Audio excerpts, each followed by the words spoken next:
everybody, it's the Hey Poopy podcast. What that booty do from poop to pleasure to health. Hosted by me, Ellen. And me, Dave. Two curious people removing the stigma from your stinker. And why are we doing this? Because we love laughing, learning all about butts and helping them be the best they can be.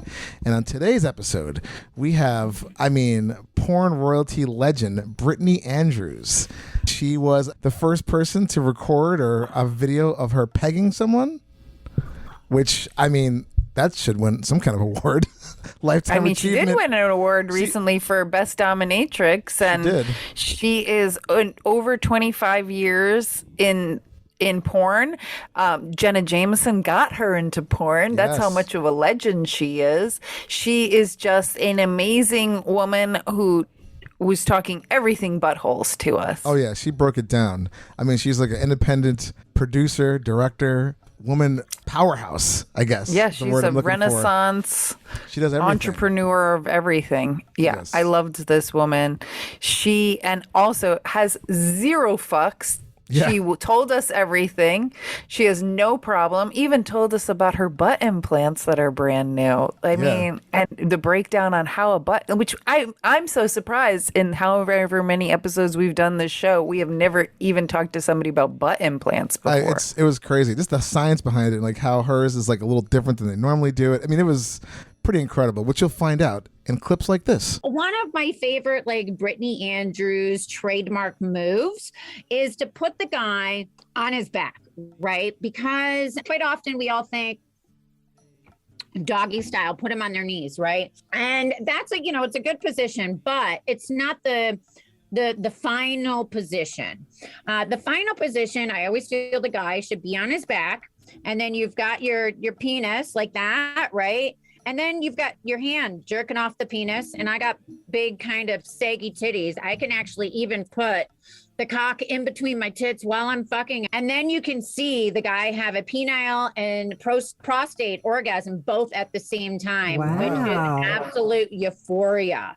That's like a magic trick. That is like a magic trick. People addicted to you after that. They're like, I love you, Brittany Andrews. So if you want people addicted to you, learn that trick, honey. Yes. So you tuned in to quite an episode. First of all, real quickly, she's got a whole series, a controversial top-selling series called Brittany's Bitch Boys, which that name just made me laugh so hard when I kept reading that. I'm like, Bitch Boys. It's either like some kind of weird rap group. And she even broke down what are the best dildos for pegging and strap-ons, and advice in that I never even thought of certain elements to pegging that you need to know. Yeah. And she's like, once you get in there, she was just like, not verbatim, but she was basically like, get in there and fuck that ass. She was definitely into the pounding of someone's ass. So if you're into that, you're going to love this episode. And if you want to know more about me and Dave, go to heypoopypodcast.com, where our email is, so you can send us submissions, especially submit stuff about May is Masturbation Month, and we want to know about your anal masturbation stories. Yeah. And we have everything on there that you need from merch and more. Oh, totally.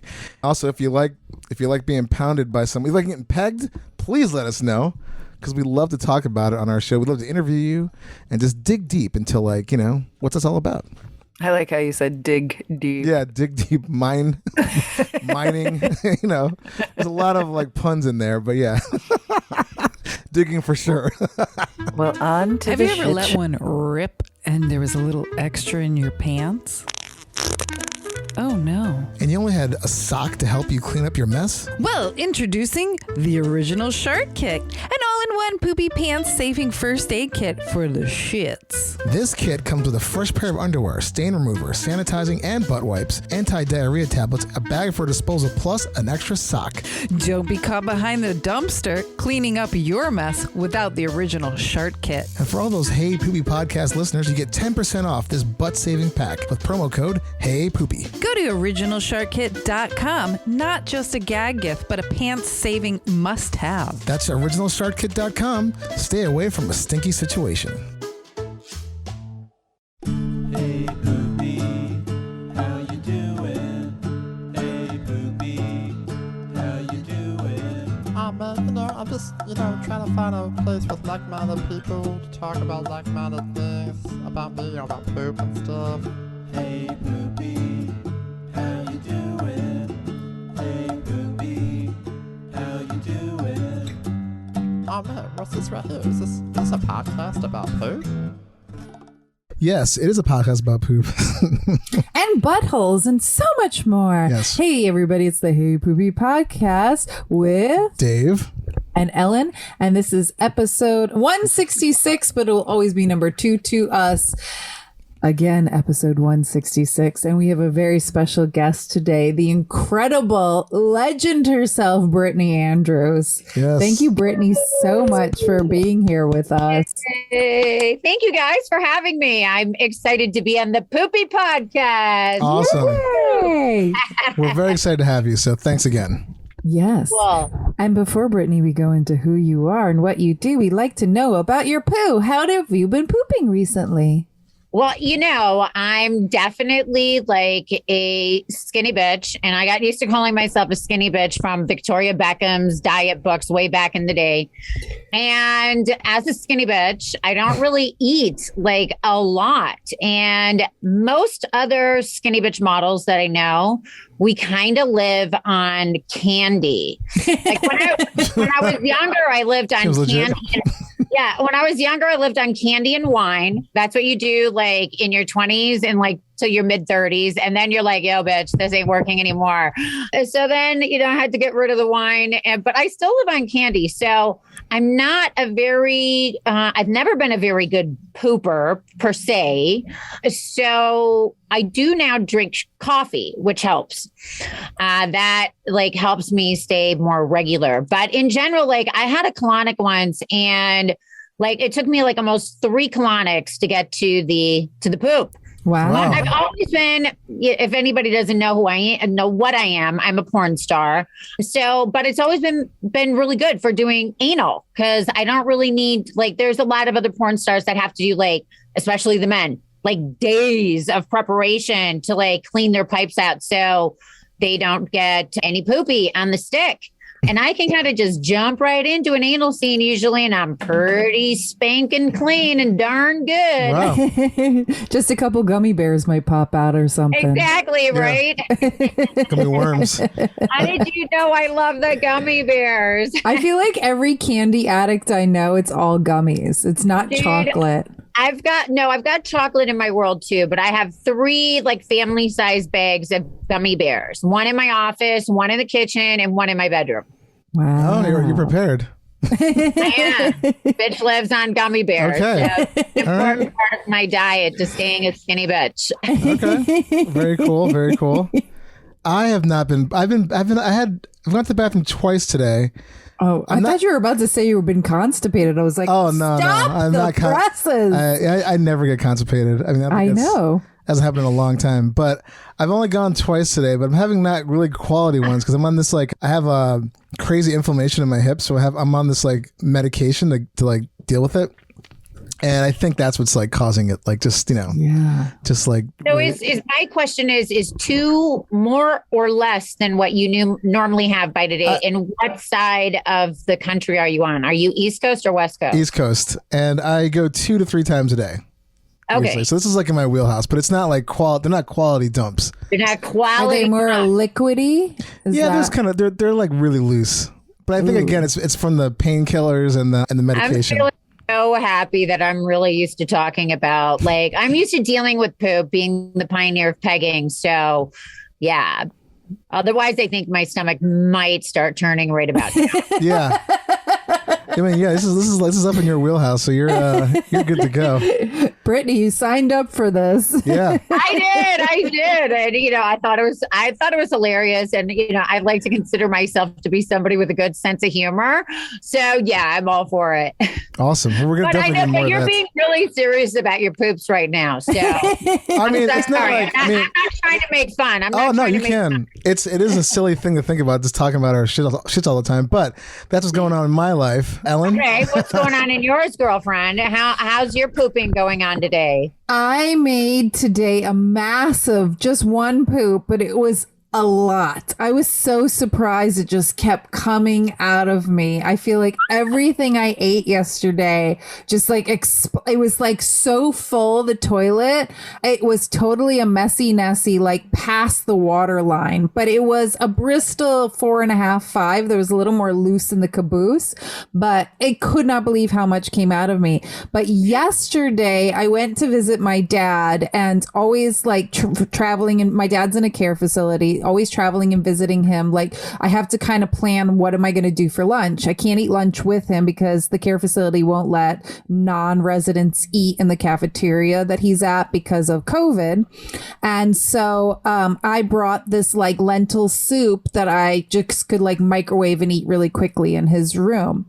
I think that my poop today was from that lentil soup, but I also 4 to 5 hours after that lentil soup, when I was driving back, I could not stop farting. The loudest, longest farts were just like blasting out of me in the car. And I was like, oh my God, I wish I wasn't driving. I'd record all of them. And 2, I've got to make notes for next time. Like, yes, I have so many girlfriends that make so much money from farting. I've literally had to do farting videos for my OnlyFans. I mean, it is a money maker, baby. Yes. You need to put like some recording devices in your car from when you're going from Pops back home at the end of the night. Or they just get ready with some lentil soup next time, like near a recorder. I'm going to keep that in my tip jar for the next time I've got to do a fart video. I couldn't believe it. And then yesterday I was also like doing a bunch of stuff with my dad, and I was like, hey Dad, I went and got him his second booster.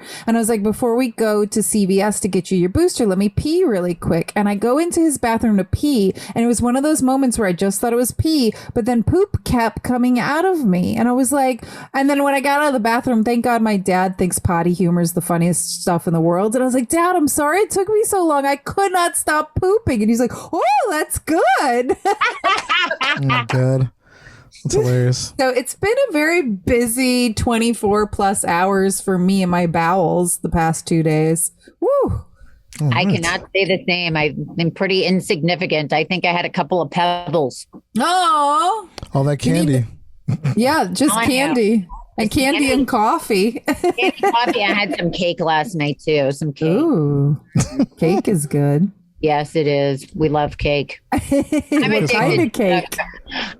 Okay, so it was my friend's birthday. So I bought, like, my favorite kind of cake is a Black Forest cake. Ooh, that's good. Yeah.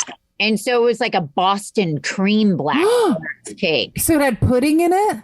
Yes, it had like a vanilla cream pudding in the Black Forest cake. So chocolate, whipped cream, and strawberries and Boston cream stuff. Wow. I wasn't supposed to eat it for dinner, but I couldn't help myself. I mean, Cake won and I lost. All right. You must be jacked up on sugar and coffee. Like all the time. I am. I definitely am. And then I just recently had sinus surgery. So throw a Mucinex D into there, and girlfriend, that's where I'm at right now. Whoa, yeah. Oh my God. You're on another level than us. Wet wipes say they're flushable, but they are a lie. Over $1 billion annually is spent on fixing the wet wipe epidemic. Don't wreck your pipes and sewers with wipes that don't actually flush. Ditch those baby wipes for a grown-up bidet in a bottle with Cleanse. The cleansing foam that transforms any TP into a sewer-saving flushable wipe that goes anywhere with you.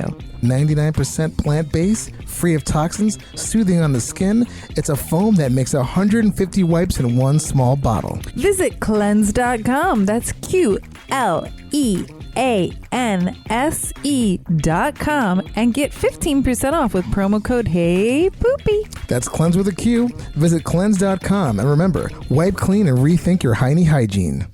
Let's get into a little bit more of who you are besides your poo. As we have been told, you are the queen originator of pegging.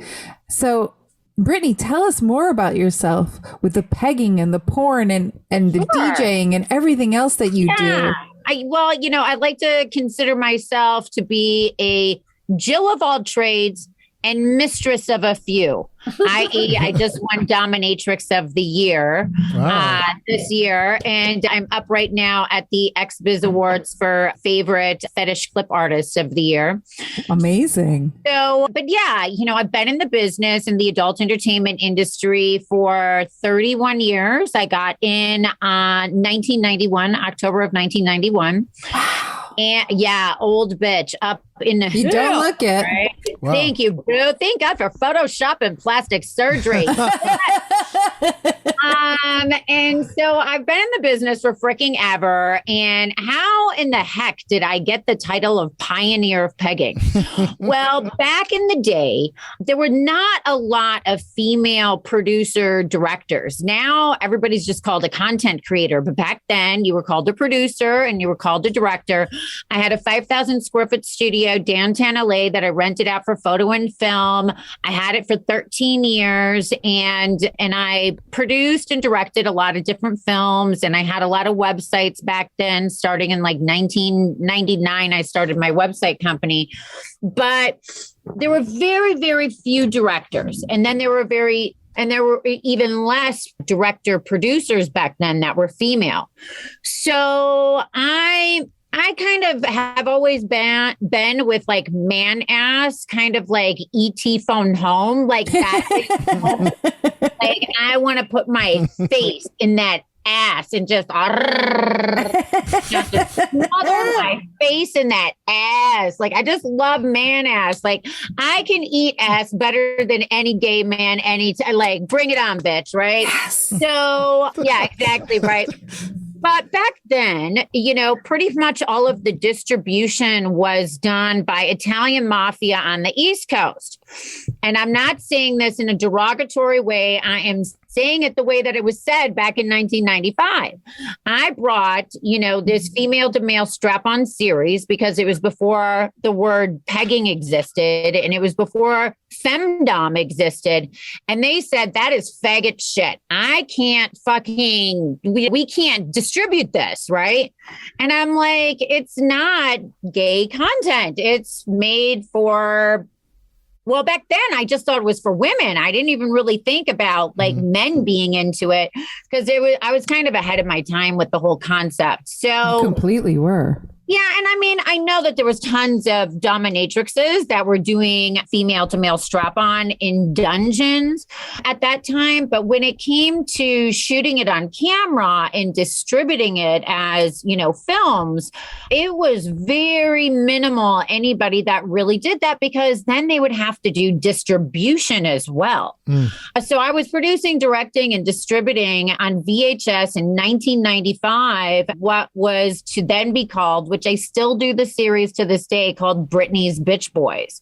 Woo! And yeah. And so, so that's how I kind of got the title Pioneer of Pegging, was primarily just because of the fact that it was on film, and with the producing, directing, and distributing, there just really wasn't too many other individuals that were like into that kind of niche that were actually putting that kind of content out, because it was not like today where you just put content out. It was a whole different process back then. Right. And like, you're not, as you said before, you are not the inventor of pegging. No. Doms were doing it. Probably people who have been doing pegging for centuries. Exactly. But you are the first woman to put it on film and find a fan base for it. And so how did you find that fan base? Like because this is also 1995 before people could just tweet about it, Exactly. Well, I don't even know, honestly, to tell you the truth. I mean, I looking back now, is a pivotal moment for a pivotal moment for me with femdom stuff was Playboy magazine, for the first and only time ever, did a layout of porn stars. And we were on the cover, and I didn't get to be on the cover, but a couple of the other, it was like the top 10 porn stars of all time at that time. And it was such a difficult process because, you know, there was a lot of politics in it because it was the first time ever that Playboy had ever shot porn stars. So all of the big companies, then there was Wicked and Vivid, and they're like, well, you can have Jenna Jameson, but you got to take this person. And I was like the only independent girl. Everybody else was contracted to a studio. And first it was like 15 girls and it was like 12 girls and it kept going down and the process was like lasting forever. And I got drunk one night and I was like, bitch wants to go to Taco Bell. And I was so over it. And I called up Playboy and I said, you know what? I'm never going to get in this goddamn thing anyways, right? Because, you know, this is highly political and I'm just one gal all alone by myself. I'm drunk wanting Taco Bell. and she was like, because, you know, you also had to like stay skinny and you had to have your hair perfect and your tan perfect. And, you know, it was like, I was exhausted of like trying to be like perfect all the time. And she goes, well, you know, I know it's been really difficult, but, you know, we just want you to know that we are really looking for models with personality. And I was like, personality? Well, I got lots of that. All right, I'll fuck Taco Bell. So I stayed in and I'm really happy that I did because mine was the first interview that they did. And it was the longest one. And it was all about femdom stuff, about how I had these slaves and I was dressed. And it was like, I was dressing them up as like sissy French maids and all this stuff. And, you know, to this day, I have a lot of men that come up to me and they say, hey, that was the first time I ever read about what I was into. It was the first time I had exposure to this type of thing. So I really think that that was a very pivotal moment as well. So it was Playboy that probably was the catalyst to getting your doming stuff out there.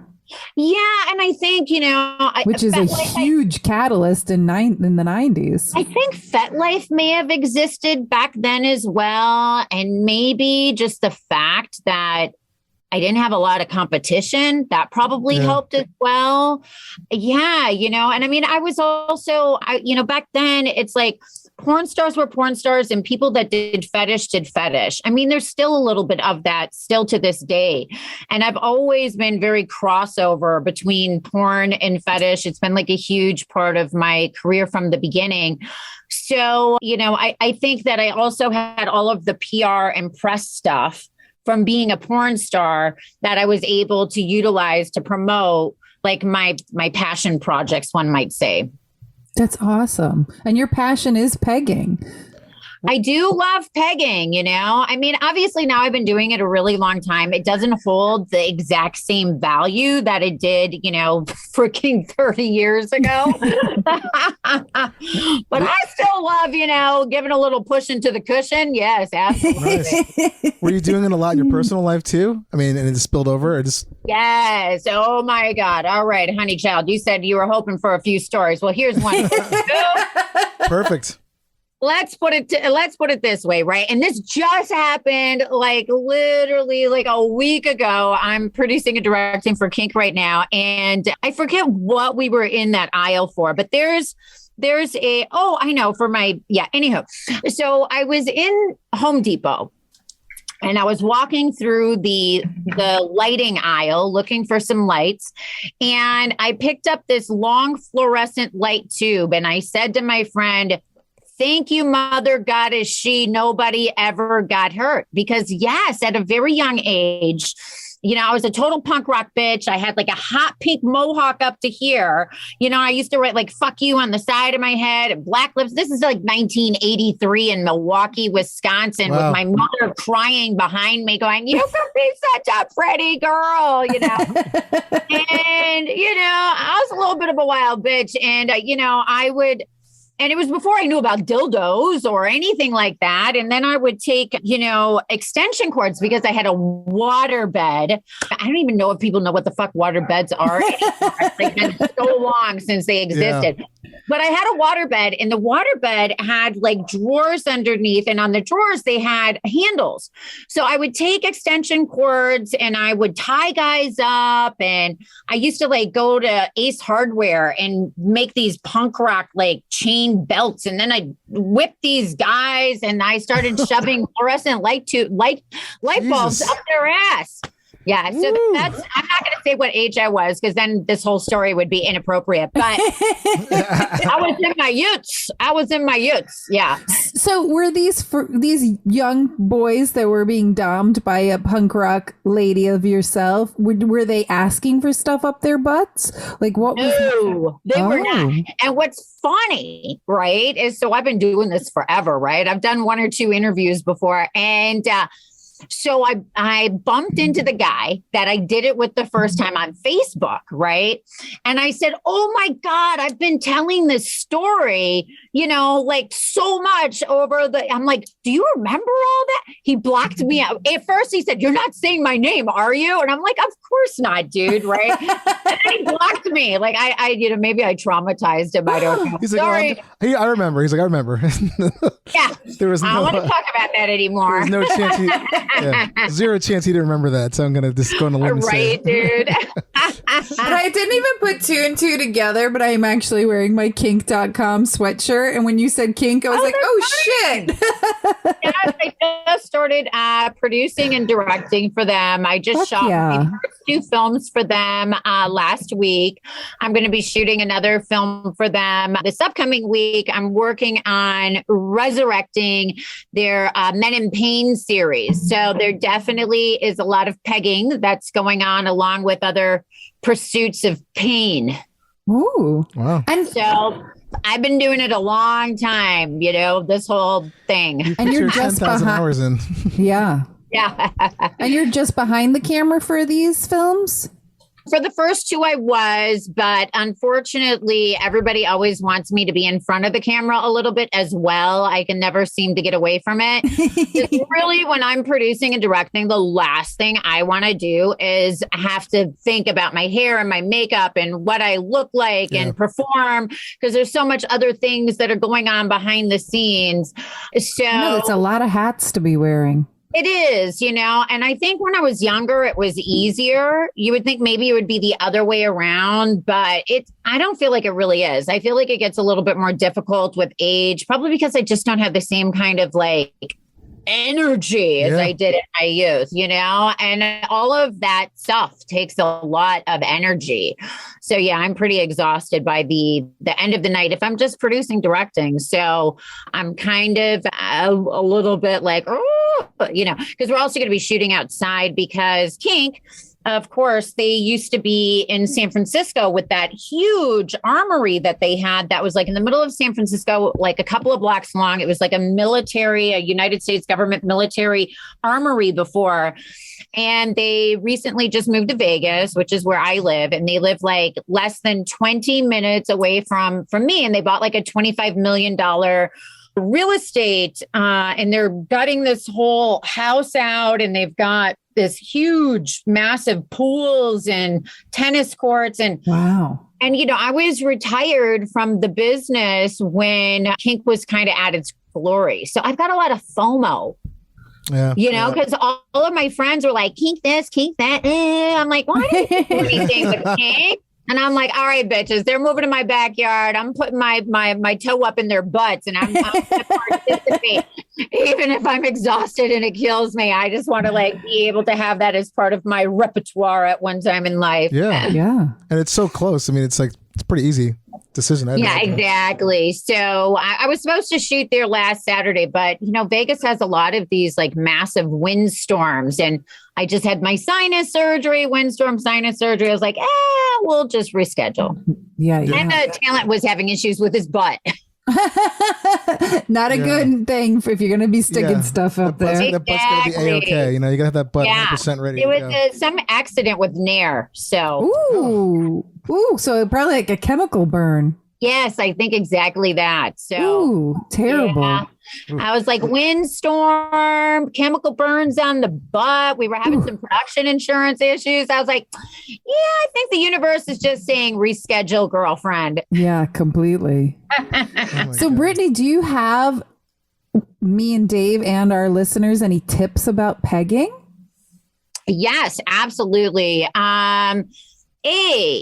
Something that women don't get, that men are very lucky that they get the opportunity. I mean, I don't know about you, but the first time I had anal sex, the guy had a penis attached to his body, and like that's what got shoved into my ass. Like there were no like, oh, I don't like that one, right? Men can be very whiny bitches, you know? And so, you know, we don't want a bunch of whiny bitches around us because then they get hurt. To help the whole thing to be more a pleasant experience for all, because also too, you know, you get all of these fans that are like, ooh, Brittany Andrews, pioneer of pegging. I can't wait to have my ass, you know, penetrated by her. And then they don't come to me proper.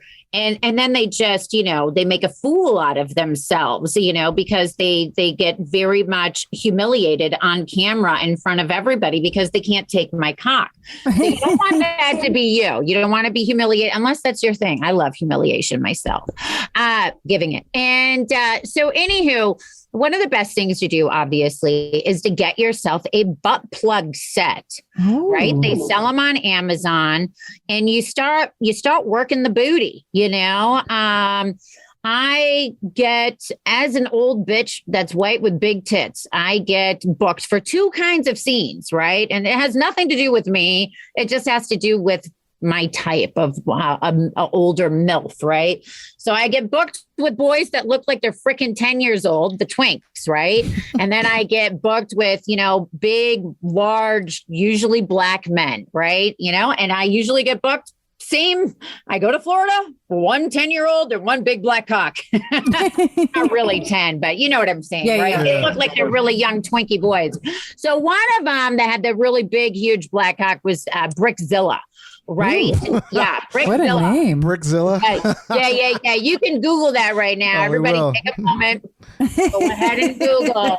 It's something to see, right? Brickzilla. And so, yeah. And so I tell all of my slave boys, bitch, right? Look at what Mistress Mommy is doing. She's taking Brickzilla in her ass, right? Ooh. So, yeah, boo. Look at those pictures. That thing is like a freaking arm. Yeah, it's crazy.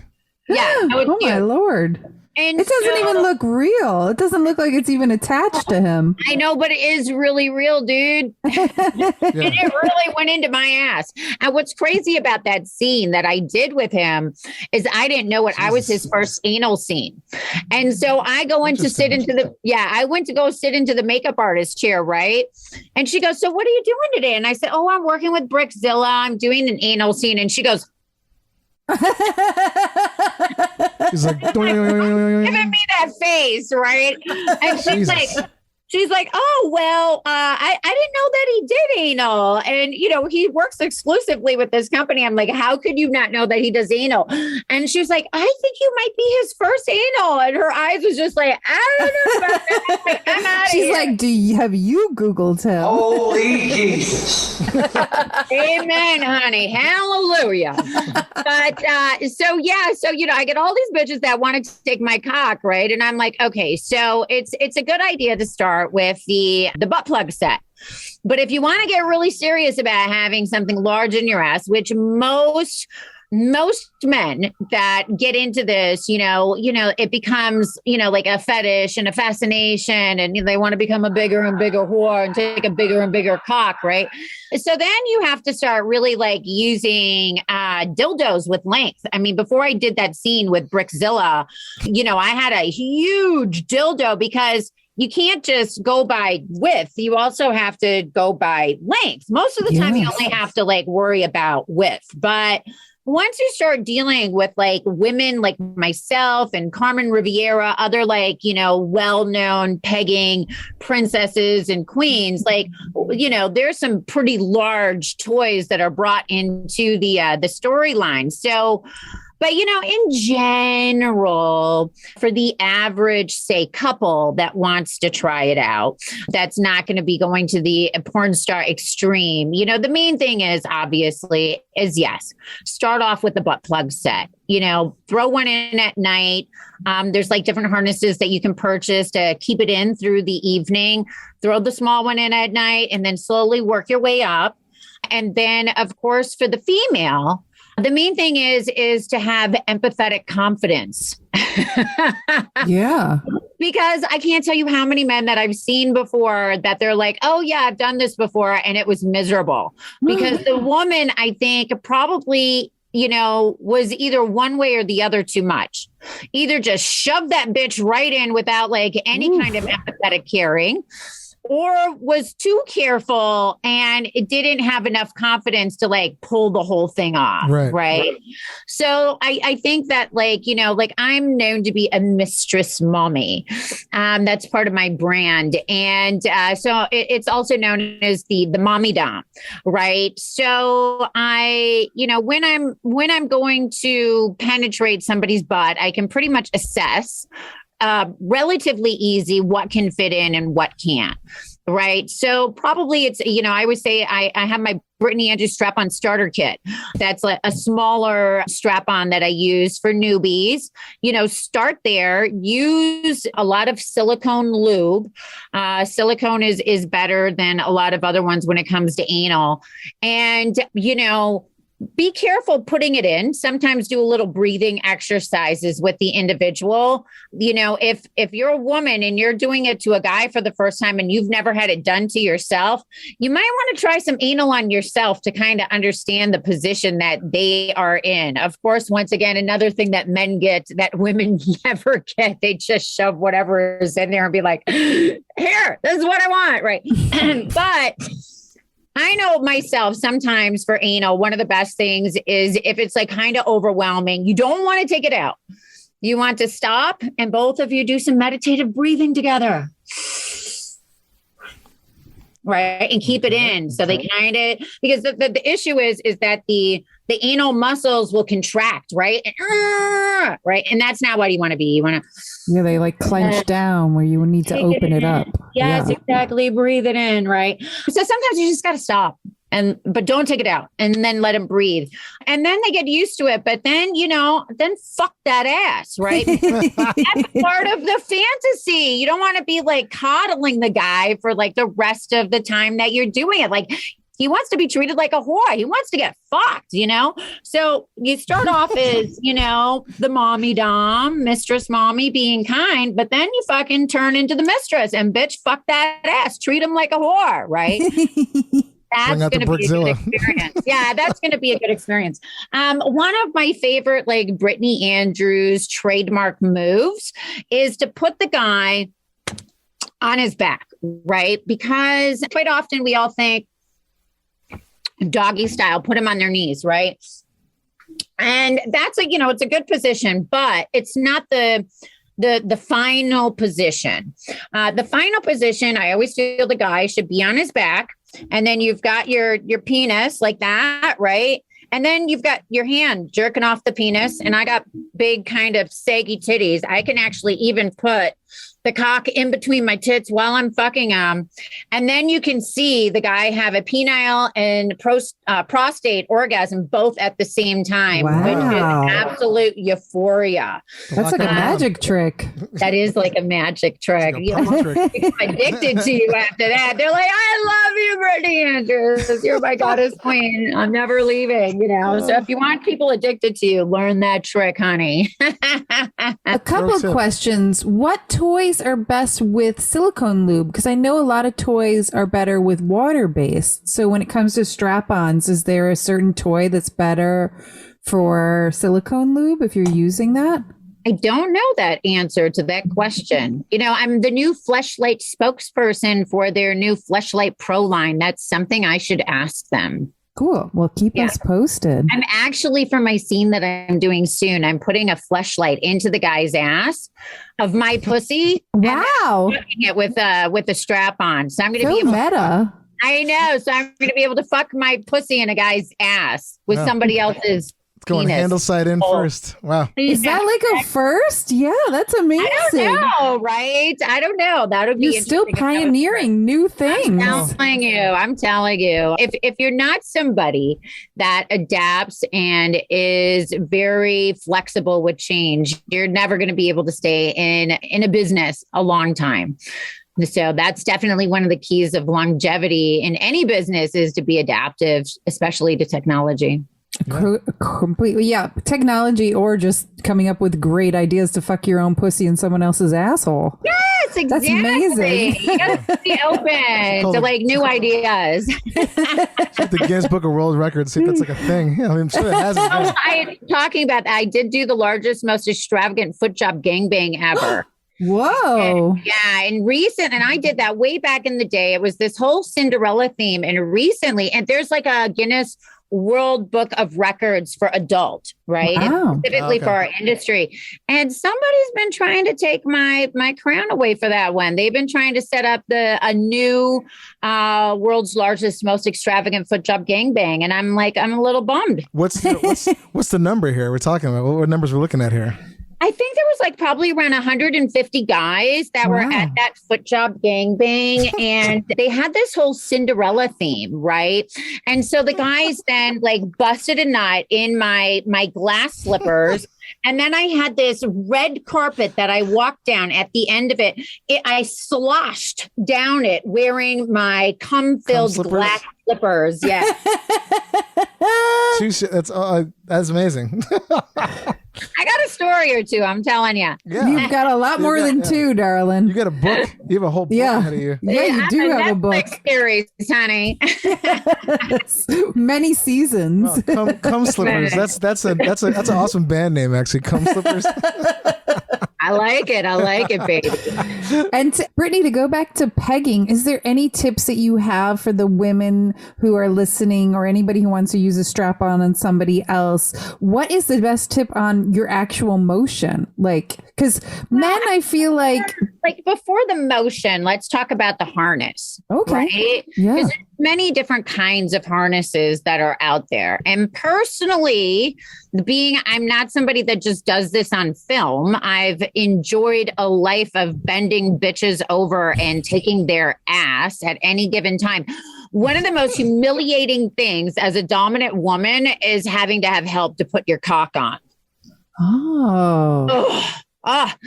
Sorry, but it's like a thing. Like, I was just, shooting for Kink last week. It took 3 of us to get that damn harness on that poor girl. I mean, it is a lot of these obviously were made by, older fat white men that have never had to put a damn strap on before, and so a lot of them are just not like made to accentuate the experience for the female, I think, right? I mean, yeah, you can have your slave help you. I find it humiliating having to have a slave help me put my penis on. I just do. I don't like it. So personally, I like a lot of the step into panty ones, right? So it's definitely much more difficult to find those kind of strap-ons. But if you're a dominant person that you also find it to be humiliating having to have help, I highly recommend. And also too, if you're like, a lesbian that's more boy, there are a lot of that are like kind of really cute, like boy brief kind of underwear ones that you can pull on. So I like a lot of those as well, even though I'm more like femme and I'm cis, but I can bend in a lot of different directions.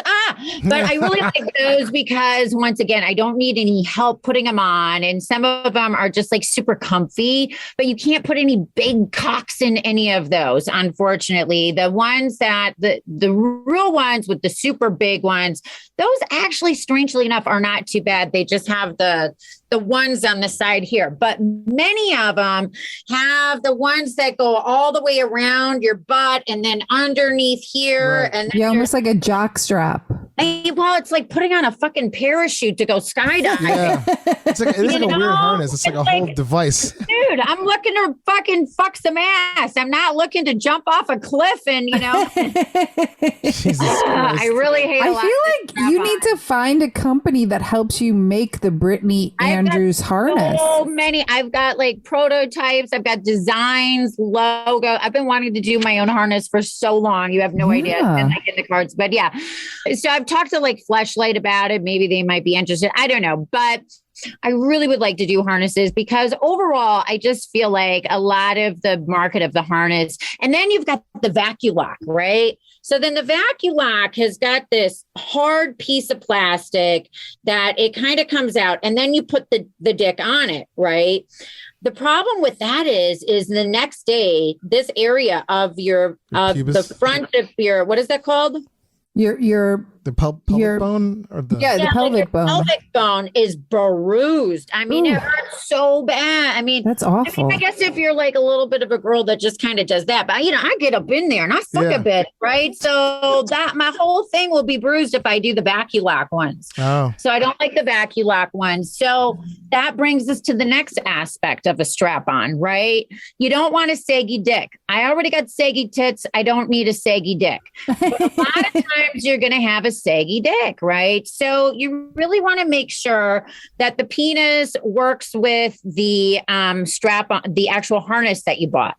I personally like a lot of the lighter dildos because they're not going to, right? Like I'm a woman. I have the ability to have a hard cock at any time. Why would I want a penis that's not popping, right?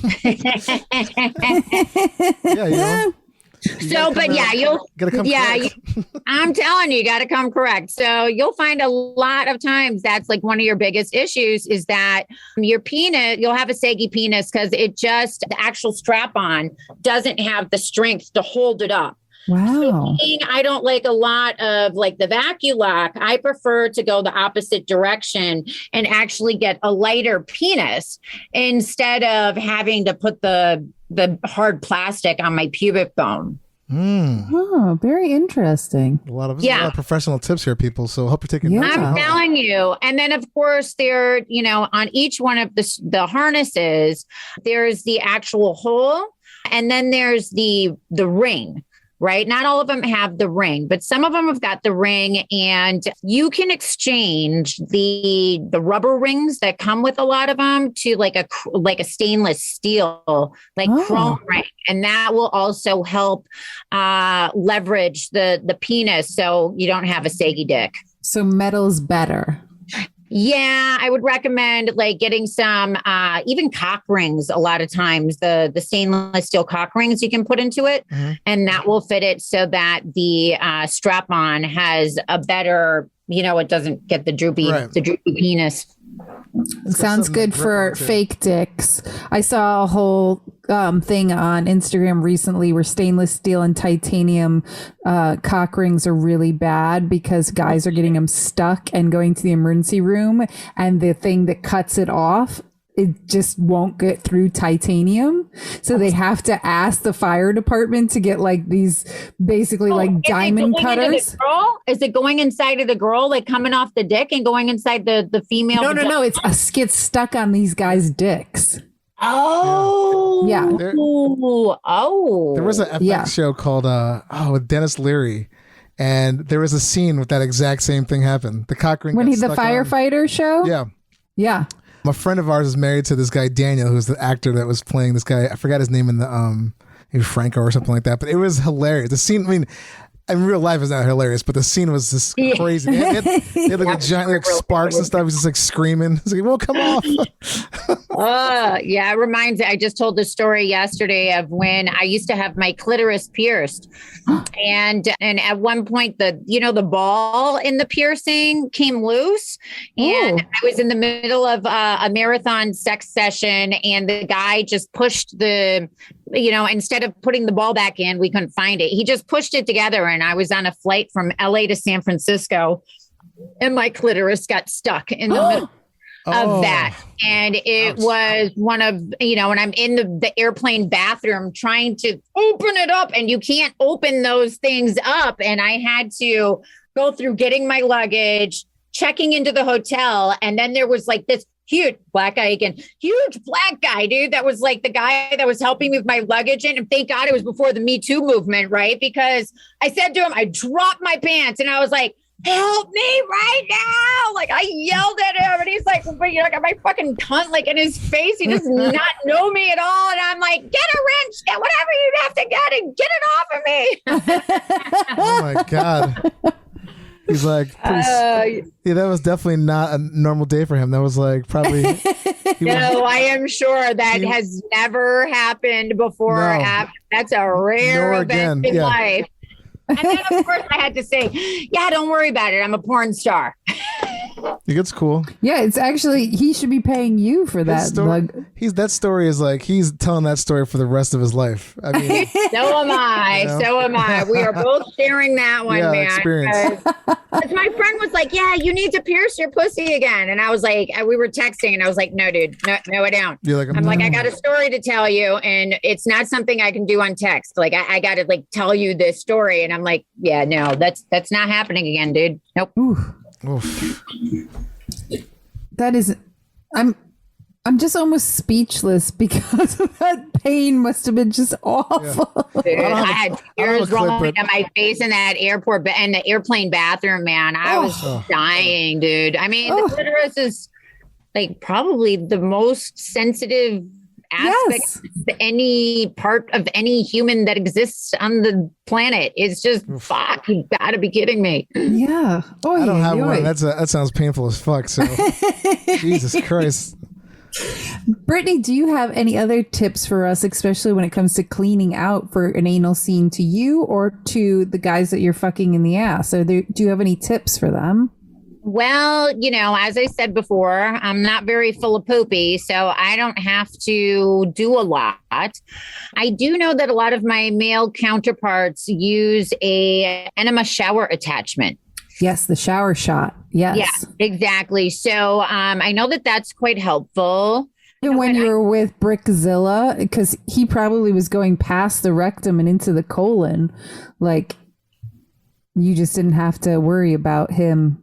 Well, I always just do like an enema before the scene, like not two before the scene, like a couple hours before the scene. I probably did one the night before as well for that. And I probably watched what I ate. A lot of times, talk about gummy bears. That's one of the only things that's allowed on set for women when they're doing anal scenes. Like, it's kind of funny because you always know when it's an anal scene because the crew is not allowed to eat in front of the talent. Oh, so the crew is kind of like hiding, like in the closet somewhere, food because they know that you have a job to do. That she's probably not going to clean up the mess. It's going to be one of them that gets stuck with it, right? Oof. Yeah, exactly. So they're more than happy to hide in the closet if they don't have to. But the thing that they allow everybody to eat on set is gummy bears. Oh. Yeah, I have a fister friend, and if he has a big fisting event or party or night, he will literally just live off of gummy bears and Gatorade for a couple days. And I think Marcelo, he was just staying at my house. He was saying that sometimes he'll take Imodium as well. Yeah. But he said that that's not the healthiest thing for your body. No. Yeah. No. And so has anything ever happened when you have been pegging a guy where he didn't clean out so well? Oh yeah, honey. If you like ass, you better be ready to get some ass. I've had a lot of ass up on my dick. I can't imagine. Anything sticks out? No pun intended, but any stories of note? Any stories? Not necessarily. No, I mean, once you've seen some ass, you've seen some ass, right? Some access, it's all, yeah, exactly. It's all the same shit. I love that. And have you had any requests from your fans about different kind of pegging stuff? Have you done anything that, like, besides now this scene that I'm so curious about fucking your own pussy in somebody's ass, but have you done like double dildos? Have you done like, have you tried to fuck two guys at once? Oh yeah, I've done that before. What was that one for? Oh Lord. Not man eater. Oh, I was a Joey Severa. Oh, I can't think of the name of it, but yeah, I was like fisting one guy and, you know, fucking the other guy's ass. I got a lot of guys love that scene. I can't think of what the name of the movie was, but you know, I hate to change the subject, but mind if we can move it from pegging to pooping for a hot second? Yes. So I'm just curious. Have you guys ever heard of Scat Book? No. Scat book? Yes, Scapbook. No. So I'm friends with the guy that owns, you know, there's so many of these fan platforms that are out there nowadays. You got OnlyFans, Loyal Fans, you know, and then you got tons of them, right? So I have a friend that owns one called Lover Fans, right? And he's a porn star from Spain, Pablo.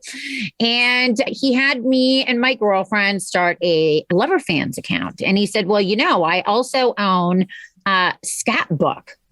And I said, oh, well, you know, I know what scat is, right? I've been in the Dom world long enough. And let's just say, you know, I don't know if you guys have any fans that are like scat fans that like get off on listening to your podcast. I mean, we've had a bunch. We had one scat guy come on and tell us some stories, and then we've had 3 doms on who've told us about hard sports and so you toilet probably training. have some scat fans. So there you go. So Scat Book. So it was very interesting because, you know, he owns it and he starts showing me and my girlfriend, you know, things that we can never unsee. Oh, I'm sure. Right? Yes. So especially in Europe where the laws are much different than here. Exactly. And so, you know, like I said before, I have a bunch of girlfriends that make a lot of money on like the farting thing. I have girls that make money off of the scat thing. And I just, you know, I've actually had a body double. I've had a body double poop for me out of that. No way.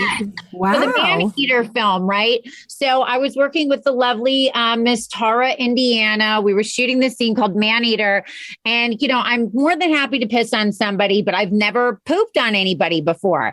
And so she said, don't worry about it, girlfriend. I'll get a double for you. We'll just, you know, do a close up. Well, then we'll switch butts and she'll poop for you. And then we'll pan out and then it'll be you. So in that movie, Man Eater, I'm pooping on somebody, but it was actually my body double pooping for me. So I don't know how many people you've met that have had a body double pooper. Booty double. I have. Exactly. So were you like, after she was done pooping, you jumped right in? Was the poop still there?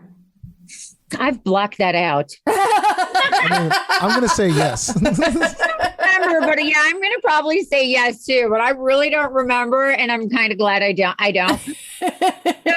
So anyways, I don't know about you, but so next year I'm going to be 50, right? And when you turn 50, what do you have to do? Shit on someone?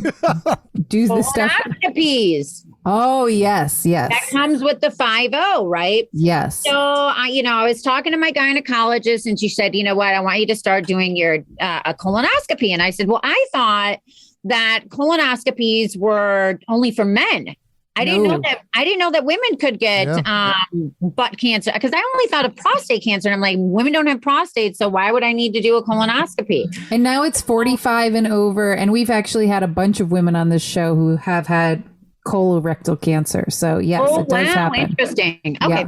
Yeah. So yes, please stay on top of that. So my doctor, she goes, well, you can go to the hospital and do it. Or they can send you this like home kit. And I said, okay, fine, send the home kit. But I really didn't think like it was going to come straight to my house without me having to do anything.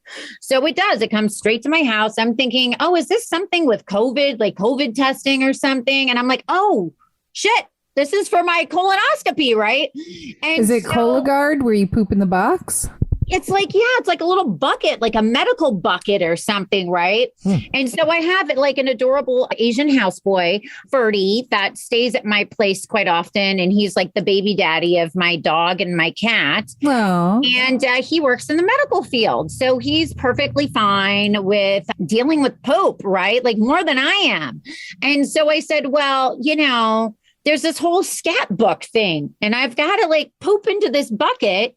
I'm like, maybe we should just shoot me doing my colonoscopy, and then I'll have like content for my scat book page every year. And maybe it'll make me more comfortable with my poop, and I could maybe make money from my poop. Wow. So I'm stepping into the scat world with my first like pooping video of my colonoscopy. Wow. And I mean, where else would I share that except on the Poopy podcast? Yeah. Thanks for that. I love exclusive. that. That's pretty awesome. I've been in the business 31 years, and it'll be the first time that any filming of like my own poop coming out of my own butt. Yeah, it's like multitasking. I like it. And like turning something that usually costs other people money into profit for yourself is incredible. I'm telling you, female entrepreneur always. Yes. Yes. God, you're brilliant. I love that. Fantastic. And thank God for Ferdy. He's like, yeah, I'll shoot it. It's fine. It doesn't bother me at all. He's like, I got this. Action. I love that. We are coming close to the end. Is there anything else, Brittany, you want to share with us? And then there's one question that I love to ask all of our guests. Anything I want to share with you? Buttholes or poop? I just want to address the women out there. I think that every woman wants to be in the driver's seat every once in a while. And I think, if you haven't, got yourself a strap on yet and a dildo to go with it, you should go out and get one now. All women have a right to be in the driver's seat every once in a while, if not often. So highly support, and I'm rooting for you, girl. Go out there and get some ass. Dave, I don't think you want your wife to hear this episode. Oh my God, I have like a ton of employees, and I'm always like, just tell your husband that your boss said. Your boss said. Well, this is work. It's like it's work related. It's work related. She gave me homework. I got to know what it feels like to do this. Yeah, because Dave always brings up, he's like, my wife would love to peg me. And I'm like, well, Brittany Andrews just gave her the okay. There you go. Just get some Jägermeister. It'll be fine, babe. That's even worse. I can take the pounding. So the quick question, Brittany, that we ask every single guest, no matter who they are on the show, is what brand of toilet paper do you use, and do you put it on the roll over or under? Oh, well, yes. The forever question. This is like, do you put your silverware up or down in the dishwasher, right? Yes. I mean, it is a thing.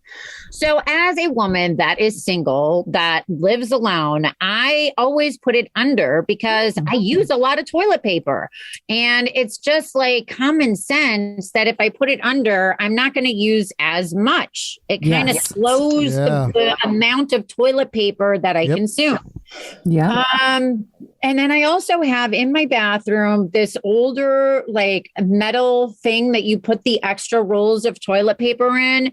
And I'm really annoyed because now all of the toilet paper is like these quadruple rolls and it doesn't fit into my thing. Yeah. Oh. Right? It's so annoying. And so I like have to purposely like look for the smaller rolls of toilet paper that barely exist anymore so I can have it cute in my bathroom. And I'm all about the Charmin Ultra Soft. Okay, cool. You like it plush. I like it plush. Yeah. Nice. Ooh, good to know. I've also had butt implants as well. So, yeah. So, we want everything, soft. Soft, those butt implants. Okay. Yeah, because they're not that soft. They're kind of hard. So, how long? You're the first. Yeah. Oh, go ahead, Dave. That's okay. Go ahead. You're the first person on the show to tell us that they have had butt implants. Can we just dive into that really quick? Yeah, let's go for it. So that whole BBL bullshit, like, oh my God, once again, I'm a skinny bitch and skinny bitches and butts do not go together. They just don't, So it's really difficult for a skinny bitch to get like a butt, especially if you're an old white bitch, right? Like God did not make a when I was in my youths, right? Like it was all about bitches just like having no ass, right? So I've got no memory from it because it was all about, you're always like trying to be with the trends. So anywho, I went to Colombia. I got the BBL, but I didn't have enough fat on me to, because more or less a BBL is they take fat from other places and they shove it into your ass. Yeah. Yes. Hey, that didn't work out for me all that well. And actually, it really messed up my inner thighs and gave me like really crepey skin on my inner thighs, which I now have to have another surgery for. But anywho, so that's where they tried to take the fat from. Yeah, they took it from a couple of different places, but it really messed up my thighs. So then also BBL is known to be like one of the most like dangerous surgeries as well. There's like some kind of major artery or something that it's really easy to hit. So then I went to a doctor in Beverly Hills that has his own trademarked implant. So we've all seen botched, right? And it was funny too, because when I was in Colombia, they were like, you are not going to be happy with the BBL. You really need to do the implants. And I was like, honey, I'm not about being in like a third world country and picking out plastic surgery on the spot. Yes. Yeah. Right. Like before I do any kind of plastic surgery, I always put a lot of research into it before I do it. So I didn't know what they would be putting into my body. And I'm so happy I didn't do it because they were doing the ones over there that you're always seeing on the bot shows, which are the ones that are actually made of almost the same material as like breast implants, right? Oh, Lordy. Yeah. And so then you see that they flip and they move and like all this kind of stuff. So a lot of the other ones that I would highly recommend a lot more are ones that are like almost like a chicken breast, right? Huh. So they're made, they're solid, right? They're not a bag filled with liquid. They're like almost like the fleshlight material. But, like they have like the inserts that you put in bras, they have but it's more like that kind of shape. I don't know how to explain it, but you know what I'm trying to say, right? Yes. Think about that. They're not liquid filled. They're just actually like an actual like object. Yeah, but they're like foamy, squeezy kind of. Yeah. So those are really good. But a lot of times the problem with those is that they're circular shaped. And so then once again, if you're a skinny bitch, if you bend over, you can see the edges of where the implant was placed. So the guy that I went to, he makes some oval shape, right? And then what he does is he has his own trademarked, and they're called Stanton anatomicals, and he does it intermuscularly.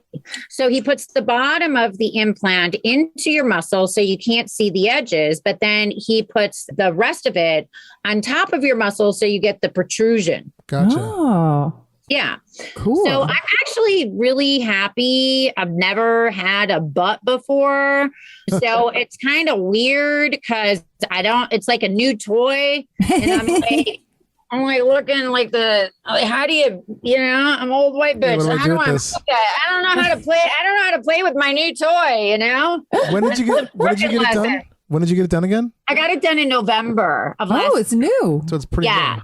Yeah, it's pretty new. Actually, today was like my first time going to the gym and like working out with the new butt and everything. And yeah, it was interesting. Wow. And so how much healing time afterwards did you need? It's a proper 6 weeks. Like not like, 4 weeks, but like it's 6 weeks. And for a couple of weeks, I was in my bedroom upstairs here, and you're not allowed to walk up and down the stairs. So I had to have somebody here to like make meals for me and feed my dog and walk the dog and everything. So I was like, not only was it, right after COVID, but like I was like literally stuck in my bedroom for weeks on end. But I'm a workaholic. I just, I had my phone, my computer. I was fine. Wow. Had a lot of work. Still making money even when lying down. Yeah. Absolutely. 100%. That is crazy. I am really happy with it. I think it's like the right size for my shape and everything. So, and I'm going to assume that it'll, like right now it's a little hard, right? But I'm going to assume with time, gravity. Yeah. Soften up a little bit. Yeah, I'll soften up a little bit, but it's just kind of cool because I've really wanted a butt for so long. I'm pretty excited about having one. But you know what? It's not like a really big butt. Like there's a lot of women in our business that like they get the big butts. So it's kind of a little anticlimactic because I paid a lot of money. Everyone's like, oh, it looks so natural. And I'm like, bitch, do you know how much money I paid for that? Like, my friend looked at me and could read what I was saying. He goes, but it looks very unnatural when you're naked. I'm like, yay. Oh my God. That's so funny. Well, congratulations on your new ass. Yeah. Thank you. Thank you. You know what? I'm going to tell you one last story. And this is what really made me get it done. And I have another girlfriend of mine who's also going to be 50 next year. And there was this episode of Sex in the City, right? Where Samantha was having sex with this like older white dude, right? And he was really rich. And you know the episode I'm talking about. Right? Yes. Right? And she gets done fucking him and she's thinking about the money and she's like, I can do this, right? And she sees his flat old white ass. Walking away. Yeah. Ooh. Yes, and I told my girlfriend, I'm like, bitch, that's us. That's us. Oh my God, I'm getting butt implants tomorrow, right? And she ended up getting butt implants too. I was like, you don't want that to be you, girlfriend. You don't want that to be you. And that was becoming us. So I'm in the, what do you call it? The journey of defying gravity with my body, as we age. And it's an expensive endeavor to like keep everything perky and up. Gotcha. Yeah, I imagine. But also the fact that you're still on camera, you want that to be camera perfect. Well, nothing is ever going to be perfect, but, I do like to consider myself somewhat of my own personal art project. Yes. Men buy cars, women buy plastic surgery. It is the way that it is. You invest in yourself. It's a write-off. Treat yourself. It is. I do take it as a write-off. And you know what? It's funny too, because the banks agree with me because I've had to have multiple loans for plastic surgery. And they go, well, this is your third loan for medical. Is there something, wrong with your health that we need to know about? And I'm like, aging. Time. Like you got a customer for life. I've got a credit score of like 815. So they gave me multiple loans for plastic surgery. So they agree that it's also a good investment. I get a good ROI on that particular investment always. So, we're going to keep on. I'm going to keep buying Bitcoin and Ethereum and plastic surgery. Perfect. Wise advice from Brittany Andrews. Amen, girlfriend. You're all set. All right. Okay. Cool. So we'll go into this one segment and then we have two segments left, but we'll go to this first one right now. It's called Shitty Choices. So today your choices are: would you rather have 100 working vaginas or dicks, depending on who's listening, all over your body, fully functional, like just all over your whole entire body, or no sex organs or libido whatsoever?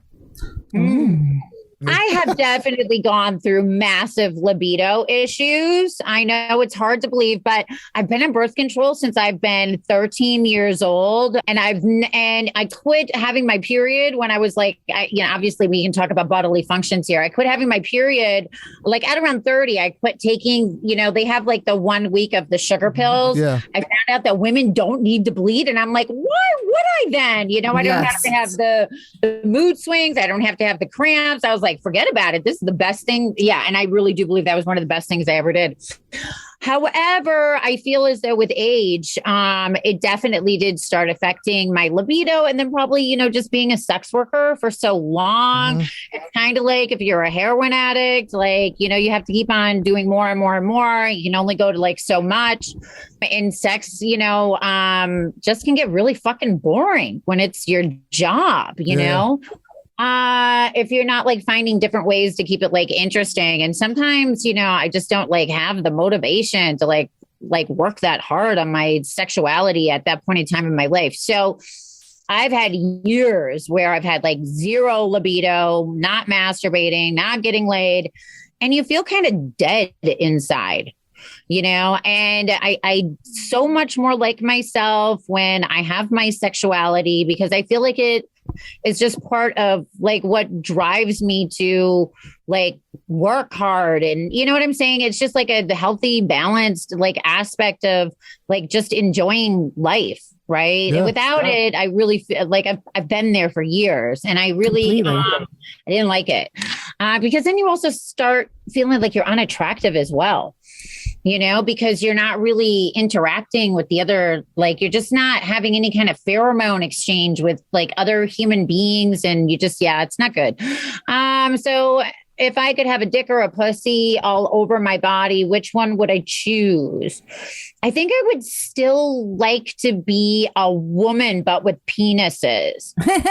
So you want 100? I mean, it's man. I was just setting up like if you prefer. So if you want 100 dicks all over, fully functioning dicks all over your body. Yeah. Okay. Cool. Yeah. I mean, the porns you could make, Brittany, would be incredible. I just feel like sticking your dick in something is so much better than receiving. There's a lot of stuff that goes with receiving of something getting pushed inside of you that are not always positive, where I don't ever see any downside of just having something just hanging around and shoving it into all these kind of holes. Awesome.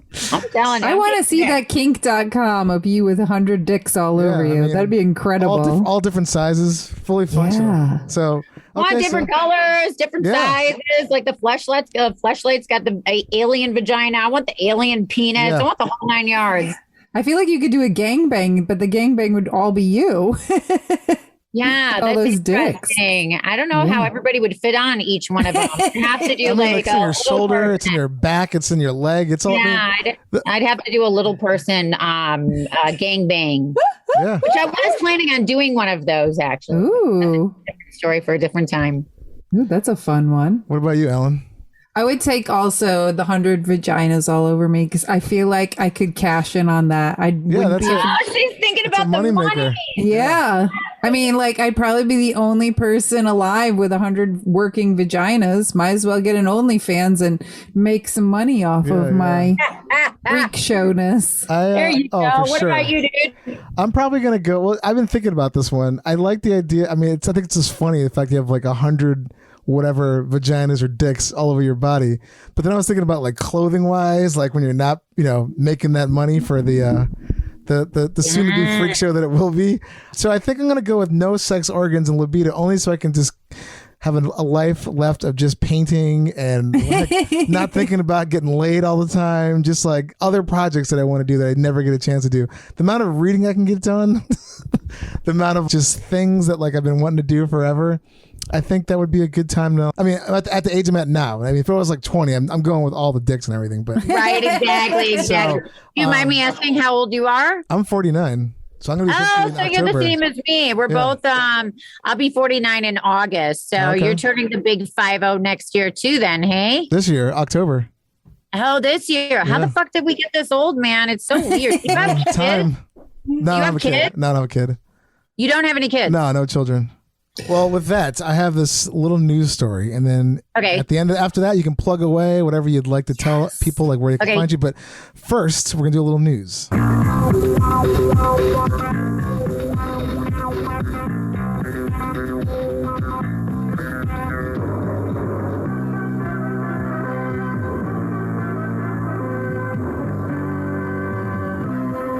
This little news story, I think I heard about it on the Howard Stern show or maybe a podcast. I can't remember. But anyway, I found this on the New York Times. New York Times. This would have been great. This story is in the New York Times. It would have been hilarious. But the New York Post, I meant to say.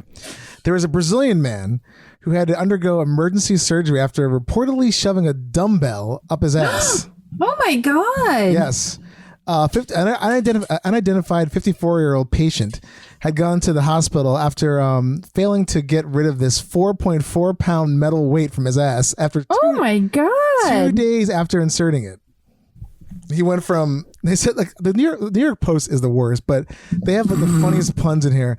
He experienced a variety of symptoms following his sexercise, including cramping, abdominal pain, nausea, vomiting in the small volume, and even constipation. No shit.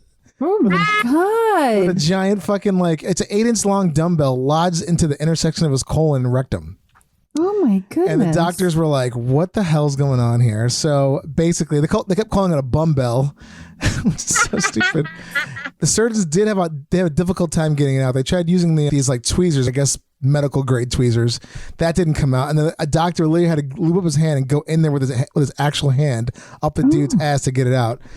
And why didn't somebody do that from the beginning? I don't know. Why have surgery when you can just shove a hand up there and grab it out? And this guy had been trying for 2 days with everything to get it out, but I guess he couldn't get it. But this doctor got it out. Up to their forearm, they had to go up there to get it out. God. I've done it many times. Yeah. Many times I've had my forearm So up. Like, see, you could. This is another form of income, source of income. I'm telling you, like throw a dominatrix into the emergency room. Totally. Exactly. He had no complications. He was there for 3 days, and they were saying that a bunch of these reports, these quote unquote retained rectal objects, generally affect males between 20 to 40. And this guy's 54, so he's probably like, I want to get on some of that action. Oh my goodness. But they said this is exceedingly rare, but there has been an uptick in thrill seekers putting junk in that trunk. I'm like, I want to shove a dumbbell up somebody's ass now. Yeah. Sounds like you got a new Pink movie. It looked like the object itself, I mean, this is obviously an audio podcast, but the actual visual of this thing, it did look like a weird metal dildo. It was like an odd looking metal dumbbell. But anyway, it barely had any like little knobs on the edge. It was like kind of a smooth dick like thing. I used some this morning at the gym. It was really like thin. Metal with just like the little metal at the top and otherwise kind of a long. Yeah. So shove that in somebody's ass. A lot of people are apparently doing this. I guess in March, this is not poop related, but this woman from Tunisia had a massive urinary tract infection because she had lodged a shot glass into her bladder. And she'd been using How is that possible? She'd been using it. She had reportedly used the drinking vessel as a sex toy for 4 years and didn't get it checked out until later. What? Yeah. Yeah, I'm with you, girlfriend. What? Yeah. What? She used it. She used it for. Is it like I know, like urethral sounding, right? Where you put things in the urethra. Right? Like that's a common fetish for both, mostly men, but women, I've found out recently that women do it too. But I mean, it's a shot glass up your urethra. I mean, that'd be the only way you could get into your bladder, right? Well, yeah. She had done it 4 years ago and had this, I guess, urinary tract infection that just wouldn't go away. And they're like, what the fuck? So yeah, but anyway, totally side note. But yeah, I think we should all say a prayer for that woman right now. Yes. Bless your soul. That sounds awful. It's my nuts. Lord. But with that crazy ass story, Brittany Andrews, literally. Yeah, exactly. Brittany, thank you so much for being on our show. Thank you. I got one question for you guys. Yeah, sure. Is that okay? Yeah, please. Yeah. So being I'm not a very good pooper, you guys like do a show on like pooping. Any recommendations and tips for somebody that doesn't poop very well? Like, I mean, obviously I should eat more fibrous foods, but any other recommendation? That's the big one. The number 2 is fiber and water. Recently, I've learned kiwis are really great. The fruit kiwi are really good natural laxative. But yeah, it's all about fiber and water. Yeah, those are the two biggies. Well, I live in Vegas, so obviously I drink a lot of water. So yeah. I mean, you can get we can get fiber pills. You can get those Metamucil crackers. You can get this thing called Pure for Men. They have anytime I have surgery, I always eat prunes. Oh, there you go. Yeah, prunes are great for you too. Any dried fruit. I probably should add a little more prunes to my diet. Yeah. Just I don't even know what leafy vegetables. It's like so weird because people are like, I'm constipated, and I'm like, I don't even know what that means because I think I'm like constantly constipated, like Yeah. Well, they say you're supposed to poop as much as you eat, so technically, okay, then maybe I'm not. Yeah, I mean, if you're not eating as much, then maybe you might be fine. But most poop is water, dead bacteria. It's not actually the food. So even if you, yeah. Huh. But yeah, I might have to like get your number and have more conversations with you to make me more comfortable to do that whole scat book thing. Yeah, you might need a follow up. Yeah, exactly. We'd love to interview the guy too. Yeah, the guy. Great. Oh yeah, I'll contact Pablo and send him to you. Yeah. But I can email you. I'll get your email from Erica and it can email you any tips about pooping or people if you want to talk to nutritionalists. Cool. Pooping is good for you. It's very good for you. But please let the audience know where they could find How do they you. find me? Yeah. Pretty easy. You just go to allmylinks.com/DJ Britstar, BRITSTAR. Awesome. Amazing. Perfect. Thank you so much for being on our show. And then, yes, we'll keep in touch. We'll get you pooping right. Yeah, You were incredible, Brittany. Thank you. It was amazing. Thank you. I enjoyed myself so much. There was so much fun. All right, guys. Thank you so much. Thank you. Thank Thanks you. for laughing and learning everything but with us. And happy pooping, everybody, and enjoy your butthole.